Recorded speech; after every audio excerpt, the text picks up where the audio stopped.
শালার নালায়েক, সারাদিন গিলবি আর আর্মি হবার গল্প। যা বাড়ি থেকে বের হয়ে যা। একদিন আমি আর্মি হয়ে বাড়ি ফিরবো, নির্লজ্জ হয়ে যেন ফিরে না আসিস। বাবা, বাড়ি থেকে বের করে দিছো তো কি হয়েছে? আমি হার মানবো না, এবারে সিলেকশন আমার হবে ইনশাআল্লাহ। লাইক করো। ভাই, আমার আর্মির ফর্মটা খুলে দিন। আর্মির ফর্ম খুলতে 2000 টাকা লাগে। এখন 2000 টাকা কোথায় পাবো? ইঞ্জিনিয়ার সাহেব, আমার একটা কাজের খুব দরকার, আমাকে কাজ দিতে পারবেন? আচ্ছা হাল্ক, এই 10 বস্তা সিমেন্ট উপরে তুলে দাও, 150 টাকা দিব।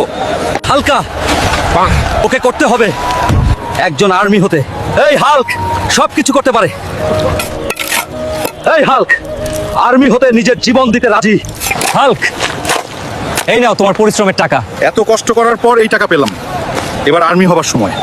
ভাই, এই নেই টাকা আর ফর্মটা দেন। হাল্ক ফর্ম হয়ে গেছে, এবার আর্মির পরীক্ষা দিতে প্রস্তুত হরে। হাল্ক কিভাবে আর্মি হলো সেটা দেখার জন্য লাইক কমেন্টে নেক্সট পার্ট বল।